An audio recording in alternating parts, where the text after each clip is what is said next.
In contrast to a certain superpowers don't ask, don't tell policy towards gays in the military, the Israeli Defense Forces have adopted a liberal approach.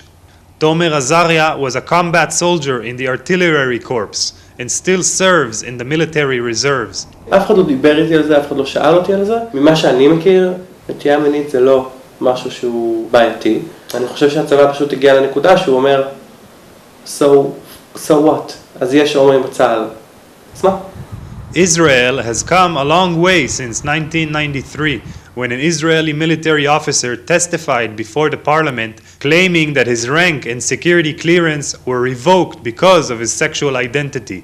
I had to go to the military and I was placed in what was then highly secretive place. Obviously I didn't tell anyone because it was considered such a taboo that I realized immediately I have to be in the closet, otherwise I will be harmed. Then indeed in 1982, during a routine security checkup, I was found out that I was living with another man in my apartment, and I was immediately discharged. That was the law in Israel. Anyone who was suspected of being gay cannot handle anything to do with the Israeli security. After being thrown out of the army, Evan ignited a public campaign for recognition of gays in the military, which eventually led to a law against discrimination of gays in the Israeli Defense Forces. The agreement we reached changed completely the way the Israeli army treats gays. It started with a very important section which I insisted on it.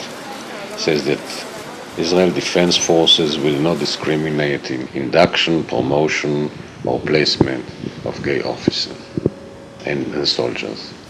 The Chief of Staff then, Ehud Barak, signed it and it was ratified by the Knesset and it became a law. The military's acceptance of gays opened the door for others in the Israeli society to be more liberal towards sexual orientations. In Israel, the military is playing a much bigger role because everyone has to go to the military. So when it changed its ruling about gays, then other government offices followed. The police, the security services. And it started a chain effect that changed the Israeli attitude towards gay completely. Once it comes to the combat culture, because it's such a macho culture, it's not easy for people to come out. Dani Kaplan has interviewed hundreds of gays who used to be combat soldiers. He says that life in the army training bases does not always follow policy. There is all the time discrimination in the sense that the culture is homophobic.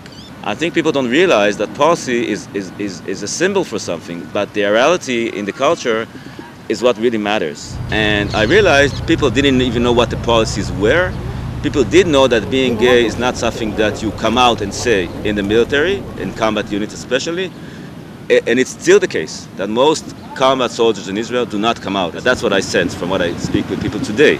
תראו, ההומופוביה קיימת. ברגע שאנשים גילו את זה בשנייה הראשונה, אז הם אמרו, וואו, ויש כאילו על מה לדבר, וברגע שאני לא שיתפתי עם זה פעולה, ולא הפכתי את זה למין נושא כזה נורא מיוחד שצריך לדבר עליו, אלא זה היה, בסך הכל יש בחור הומו בפלוגה, זה בסך הכל זה, אז זה הפך להיות בסך הכל זה, וזה בכלל לא רלוונטי לאף אחד. Although he has been socially accepted, Azaria admits that the culture within the combat units could be intimidating for a young homosexual. סגרת הצבאית עם אווירה הרבה יותר מצ'ואיסטית. מדברים הרבה על סקס, אבל שום דבר לא נעשה. מדברים על, הוא מדבר על זה שהוא היה עם זאתי, והוא היה עם זאתי, וזה עשה את זאתי, וזה היה עם זאת. מספיק שאתה תהיה לא חלק מזה, אז אתה כבר לא חלק מהקבוצה. These days, when he's not doing reserve service, Azaria volunteers as a guide, counseling young gays who are before their military service. I asked him whether he recommends other gays to come out to their army units. זה נורא אינדיבידואלי, מאוד. אם אני מרגיש ויודע ומכיר את הבן אדם מאוד מאוד טוב ויודע שהבן אדם הזה מספיק חזק כדי להתמודד עם ההשלכות, אני אומר שיעשה מה שהוא מרגיש בנוח אחרי שהוא מכיר את האנשים. הצבא שלנו מורכב מהרבה מאוד אנשים שמקבלים נטייה מינית והרבה מאוד אנשים שלא מקבלים ולא מכבדים ולא מוכנים לשמוע על דבר כזה, ובגלל שהמצב הוא כזה, אז זה נורא תלוי לאיזה מקום אתה נופל ומאיזה מקום אתה מגיע ואיזה מטען אתה מגיע ואם אתה מוכן להיות שגריר או לא מוכן להיות שגריר.